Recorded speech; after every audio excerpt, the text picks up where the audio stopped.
Hey lovelies, welcome back to the channel. If you are new, my name is Janelle. The channel is Love Janelle. Welcome.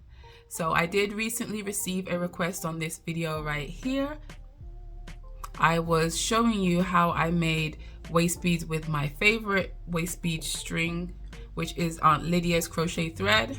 Whenever I'm making permanent waist beads, that's the thread I use, and I typically quadruple it. So I did go back and look at the video and I realized it wasn't very clear. So I am going to show you again how to do that, just this more streamlined, simpler version of how to do it.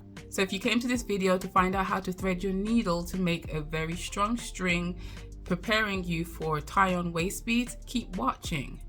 And if you're interested in the string, I am going to be placing a link in the description so you can go ahead and purchase that if you'd like. Let's get into this video. So what you'll need is something to cut your string with, the large eye needle that you're going to be threading, and a clamp to stop the beads from falling off the end. And the star of the show, here we go, our crochet thread. You will start by unraveling the thread from the spool, and what you're going to want to do with this is measure your waist. You can decide whether you want your waist beads a lot higher or lower. I'm selecting a mid-range right here. This is just demonstration.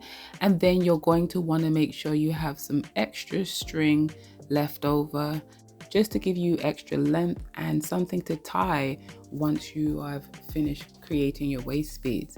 Now for the end still attached to the spool, you will pinch, then unravel more string until you meet the end that was loose. Now I put this on my mouth just to hold it while I work with both ends for this demonstration. Once you've leveled it up, you cut off the end. Now you can see the string you've measured double up. Now you're going to take that same string, open it up, and then you're going to pull, let that part drop, and then you get your spool again, and the loose end of the spool you're going to measure it up with one of your ends that you've already have cut off, and then you're going to do the same thing with leveling everything off until they both meet at the end. At this point I dropped the spool just because I don't need it in my hand, and it makes it a lot easier for me to meet the other two ends. So I followed this string all the way down until I make it to the end of the first string that I have already cut. And for the part that's still attached to the spool, you are going to then snip off the end right here.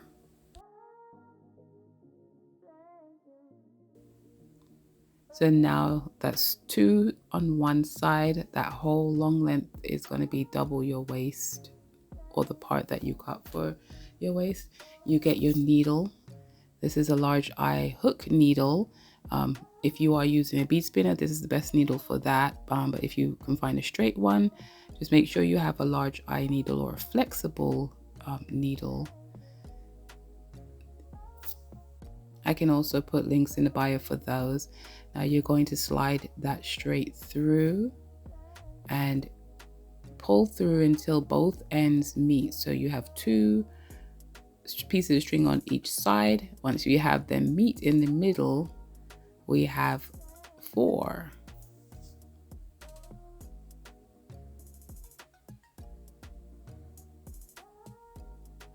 So now with that end, we're just going to wrap it or fold it back on itself and add a clip so your beads don't fall off at the end. But to be honest with you, this is thick enough for the beads that I'm using not to fall off at the end, but it's just the added protection right there.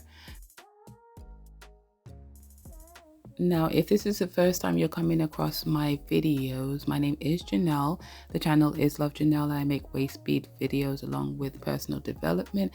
And following my weight loss journey, I have lost a little more than 60 pounds in a short amount of time. I'm also transitioning to a full-time YouTuber, so you can follow the journey if you want to by subscribing. Now again, this hook needle is for a beader.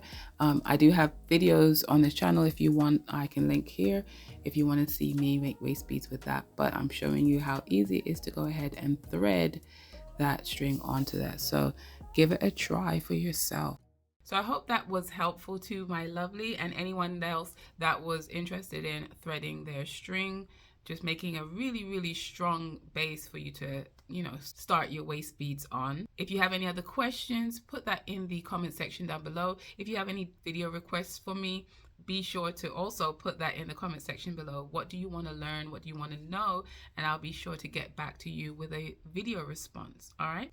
And if you do want to know how to tie your waist beads on once you've already created them, I'm going to link a video right here for you to go ahead and watch. So until next time.